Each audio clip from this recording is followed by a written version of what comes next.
ಶ್ರೀ ಗುರು ಬಸವಲಿಂಗಾಯ ನಮಃ. ಕೆಲವರಿಗೆ ಸಂಸ್ಕಾರವನ್ನು ಬಾಲ್ಯದಿಂದಲೇ ಕೊಡಬೇಕು, ಇಲ್ಲದಿದ್ದರೆ ಮುಂದೆ ದೊಡ್ಡ ಅನಾಹುತಗಳಾಗ್ತವೆ. ಅವರು ಮಾತು ಅವರಿಗೆ ಮೃತ್ಯುವಾಗಿ ಕಾಡ್ತವೆ, ಆದರೆ ಅವರಿಗೆ ಗೊತ್ತಾಗೋದಿಲ್ಲ. ಭಾರತೀಯ ಸಂಸ್ಕೃತಿಯ ಬಗ್ಗೆ ತುಂಬ ಹೆಮ್ಮೆಯಿಂದ ಹೇಳ್ತಕ್ಕಂಥ ವ್ಯಕ್ತಿಗಳು ನಮ್ಮಲ್ಲಿ ಸಾಕಷ್ಟು ಜನ ಇದ್ದಾರೆ. ಆದರೆ ಅವರ ಭಾಷೆ, ಅವರ ಸಂಸ್ಕೃತಿ, ಅವರ ವರ್ತನೆ ಹೇಗಿದೆ ಅಂತ ನೋಡಿದರೆ ನಿಜಕ್ಕೂ ನಮ್ಮೆಲ್ಲರಿಗೂ ದಿಗ್ಭ್ರಮೆ ಆಗ್ತದೆ. ಯಾಕಂದರೆ ಅವರು ಹೇಳುವುದೇ ಒಂದು, ಮಾಡುವುದು ಇನ್ನೊಂದು. ಅವರು ಹೇಳಲಿಕ್ಕೆ ಮಾತ್ರ ಶೂರರು, ಅವರು ಮಾಡುವುದಕ್ಕಲ್ಲ. ಇಂಥ ಅನೇಕ ಸಂಗತಿಗಳು ನಮ್ಮ ಭಾರತೀಯ ನೆಲದಲ್ಲಿ ನಾವಿವತ್ತು ನೋಡ್ತಾ ಇದ್ದೇವೆ. ಇಡೀ ಭಾರತದ ಚರಿತ್ರೆಯ ಉದ್ದಕ್ಕೂ ಇಂಥ ಪಟಿಂಗರು ನಮ್ಮ ನಡುವೆ ಇರುವುದನ್ನು ಕಾಣ್ತಾ ಇದ್ದೇವೆ. ಇವುಗಳನ್ನ ಸರಿಯಾಗಿ ಅವಲೋಕಿಸುವ, ಚಿಂತಿಸುವ, ಅವರ ಆಲೋಚನೆ ಮತ್ತು ನಡತೆಗಳಿಗೆ ತಾಳೆ ಹಾಕಿ ನೋಡದಿರುವ ಒಂದು ಮನಸ್ಸು ನಮ್ಮಲ್ಲಿ ಇಲ್ಲದೇ ಇರುವುದರಿಂದ ಸಹಜವಾಗಿ ಇಂಥವರ ಉಪಟಳ ಇವತ್ತು ಹೆಚ್ಚಾಗಿದೆ. ಈ ಮೂರ್ಖರಿಗೆ ಎಂದಿಗೂ ಬುದ್ಧಿ ಬರೋದಿಲ್ಲ ಅಂತ ಅನಿಸ್ತದೆ. ಚಂದಿಮರಸ್ ಅಂತಕ್ಕಂಥ ಒಬ್ಬ ಶರಣರು 12ನೇ ಶತಮಾನದಲ್ಲಿ ಒಂದು ಸುಂದರವಾದ ಒಂದು ವಚನವನ್ನು ಬರೀತಾರೆ. ನಾಯಿ ಕುನ್ನಿಯ ಕಚ್ಚಬೇಡ, ನಾಯಿ ಕುನ್ನಿಯ ಕಚ್ಚಬೇಡ, ಬಗಳ ಬೇಡವೆಂದಡೆ ಮಾಡ್ಬುದೆ. ನಾಯಿ ಕುನ್ನಿಗೆ ಬುದ್ಧಿ ಹೇಳ್ತಕ್ಕಂಥದ್ದು ಅಥವಾ ಕಚ್ಚಬೇಡ ಅಂತ ಹೇಳ್ತಕ್ಕಂಥದ್ದು ಸರಿ ಏನು?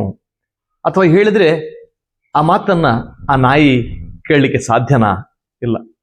ಹಂದಿಯ ಶುದ್ಧನವ ತಿನ್ನಬೇಡ, ಹೊರಳ ಬೇಡವಂದೇ ಮಾಡ್ಬೋದೆ. ಹಂದಿ ನೀನು ಶುದ್ಧವಾದ್ದನ್ನೇ ತಿನ್ನು, ಅಶುದ್ಧವಾದ್ದನ್ನು ತಿನ್ನಬೇಡ ಅಂತ ಹೇಳಿದ್ರೆ ಅದು ಕೇಳಲಿಕ್ಕೆ ಸಾಧ್ಯನಾ? ಅಲ್ಲದೆ ಜೊತೆಗೆ ಕೆಟ್ಟ ಹೊಲಸಿನಲ್ಲಿ ಹೊರಳಾಡಬೇಡ ಅಂತ ಹಂದಿ ಹೇಳಿದ್ರೆ ಅದು ಕೇಳಲಿಕ್ಕೆ ಸಾಧ್ಯನಾ? ಸಾಧ್ಯವೇ ಇಲ್ಲ. ನಯದಿ ಬುದ್ಧಿ ಗಲಿಸಿದಡೆ ಮಾಡ್ಬುದೇ ತಮ್ಮ ಸಹಜವ. ಪ್ರೀತಿಯಿಂದ, ಗೌರವದಿಂದ, ಅಂತಃಕರಣ ಪೂರ್ವಕವಾಗಿ ಇವುಗಳಿಗೆ ಒಳ್ಳೆ ಮಾತುಗಳನ್ನು ಹೇಳಿದ್ರೆ ಇವಿಗೆ ರುಚಿಸಲು ಸಾಧ್ಯವೇ? ನಾಯಿಗೆ ಬೊಗಳಬೇಡ ಅಂದ್ರೂ ಕೂಡ ಕೇಳೋದಿಲ್ಲ.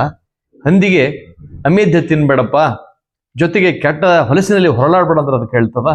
ಸಾಧ್ಯವಿಲ್ಲ. ಹಾಗೆ ದುರ್ವಿಷಯಿಗೆ ಸದ್ಬುದ್ಧಿ ಬೋಧೆಯಿಂದ, ಮೊದಲೇ ಅವನಿಗೆ ವಿಷಯ ವಾಸನೆ ಇದೆ, ದುರ್ವಿಷಯಿಯಾಗಿದ್ದಾನೆ ಆ ಮನುಷ್ಯ.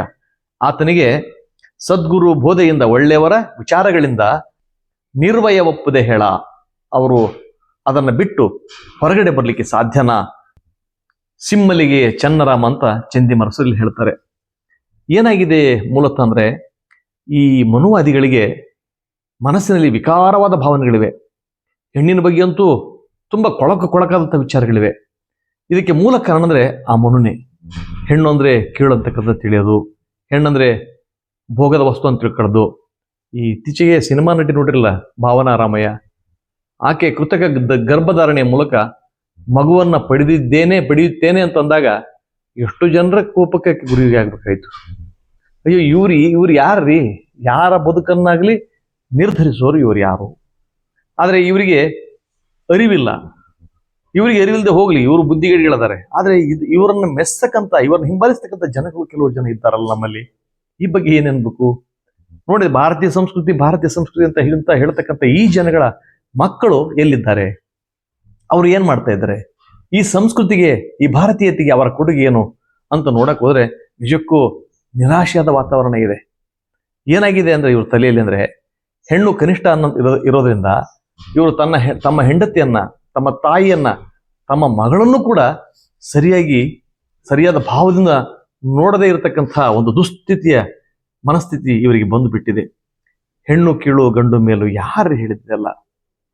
ಹೆಣ್ಣು ಕೀಳು ಗಂಡು ಮೇಲು ಇದು ಯಾವ ಕಾಡಿನ ನ್ಯಾಯವೋ? ಹೆಣ್ಣಿಗಿಲ್ಲವೇ ಮನಸ್ಸು ಮಮತೆ ಆತ್ಮದನು ಸಂಧಾನವೋ? ಹೆಣ್ಣೆ ಮಾತೆ, ಹೆಣ್ಣೆ ಮಗಳು, ಹೆಣ್ಣೆ ಮೋಹದ ಮಡದಿಯೂ. ಬನ್ನಿ ಗೆಳೆಯರೆ ಬನ್ನಿರೆಲ್ಲರೂ ಬಸವ ಮಾರ್ಗದಿ ನಡೆಯುವ. ಅವನು ನಮ್ಮವ, ಇವನು ನಮ್ಮವ, ಎಲ್ಲರೊಂದೇ ತಿಳಿಯುವ. ಇವರಲ್ಲಿ ಹೆಣ್ಣು ಕೀಳುವಂತ ಅನ್ನೋದು ಮನೋಭಾವ ತುಂಬಾ ಬೆಳೆದು ಬಿಟ್ಟಿದೆ ವ್ಯಾಪಕವಾಗಿ. ಪಾಚಿಗಿಟ್ಟೋಗಿದೆ ಇವ್ರ ಮನಸ್ಸು ಎಂದೂ ಪರಿವರ್ತನೆ ಆಗೋದಿಲ್ಲ. ತೀರಾ ಕೊಳಕು. ಅವರು ಜಿಲ್ಲಾಧಿಕಾರಿ ಆಗಿದ್ದಾರೆ ಅಂತ ಅನ್ನೋದನ್ನು ಸಹಿಸುವುದಿಲ್ಲ. ಅವರು ಕರ್ನಾಟಕ ಸರ್ಕಾರದ CS ಆಗಿದ್ದಾರೆ ಅಂತಂದ್ರೂ ಕೂಡ ಆಗೋದಿಲ್ಲ ಅವ್ರಿಗೆ. ಆ ಕಾರಣಕ್ಕಾಗಿ ಅವ್ರನ್ನ ಕೆಟ್ಟ ಕೆಟ್ಟ ರೀತಿಯಾಗಿ ನಿಂದನೆ ಮಾಡ್ತಕ್ಕಂತಹ ಜನಗಳು ನಮ್ಮ ನಡುವೆ ಇದ್ದಾರೆ. ಇವನ್ನ ಹದ್ದುಬಸ್ತಿನಲ್ಲಿ ಇಡತಕ್ಕಂಥದ್ದು ಪ್ರಜಾಪ್ರಭುತ್ವ ವ್ಯವಸ್ಥೆಯಲ್ಲಿ ಪ್ರಜೆಗಳಾದ ಪ್ರಜ್ಞಾವಂತರ ಕರ್ನಾಟಕದ ಜನಗಳ ಕರ್ತವ್ಯವಾಗಿದೆ ಅಂತ ಹೇಳ್ತಾ, ಇದುವರೆಗೆ ನನ್ನೊಂದಿಗೆ ಬಂದ ನಿಮ್ಮೆಲ್ಲರಿಗೂ ಗೌರವದ ಪ್ರೀತಿಯ ಶರಣು ಶರಣಾರ್ಥಿಗಳು. ನಿಮ್ಮ ವಿಶ್ವಾರಾಧ್ಯ ಸತ್ಯಂಪೇಟೆ.